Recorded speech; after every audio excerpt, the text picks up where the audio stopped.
WC-s ja pesuruumis on tavaliselt erinevat mustust. Mikroorganisme, katlakivi, juuksekarvu, näpujälgi.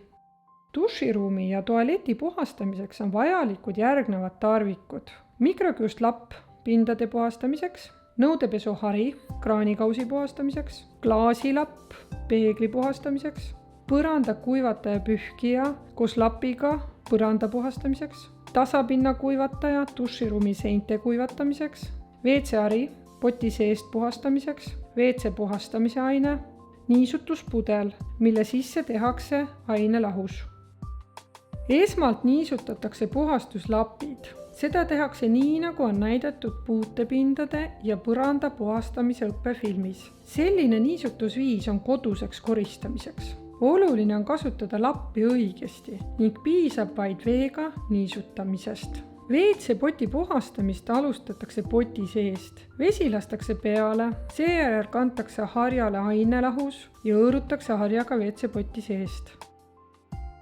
Hari jäetakse potti ligunema ja gaas pannakse kinni ning lastakse harjal liguneda 1–5 minutit.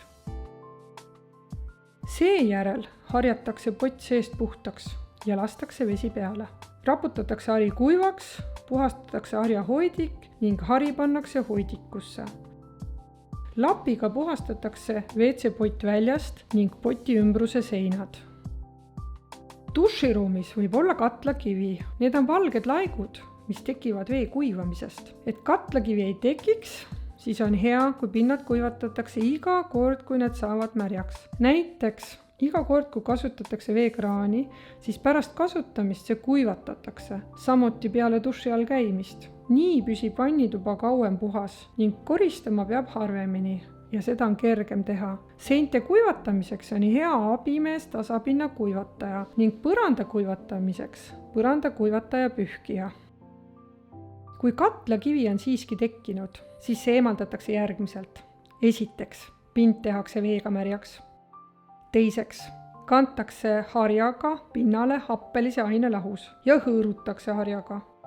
Kolmandaks, loputatakse pind jaheda puhta veega. Neljandaks, kuivatatakse tasapinna kuivatajaga ning mikrokiustlapiga. Kraanikausi puhastamisel on vaja puhastusainet ning nõudepesuharja. Peale aine ja harjaga puhastamist loputatakse ja kuivatatakse kraanikaus. Peegli saab lihtsalt puhtaks vee ja klaasilapiga. Käsi tehakse vees märjaks ja pritsitakse peeglile natuke vett. Seejärel pühitakse peegel klaasilapiga.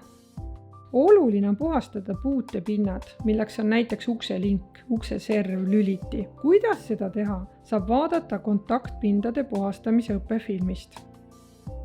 Põrand puhastatakse viimasena. Kuidas seda teha, saab vaadata põranda puhastamise õppefilmist. Kuivatamine aitab hoida puhtust ja nii on vähem koristada. Enamus mustust saab ära puhta vee ja lapiga. Puhastusainet kasutatakse ainult WC-poti ja kraanikausi puhastamisel.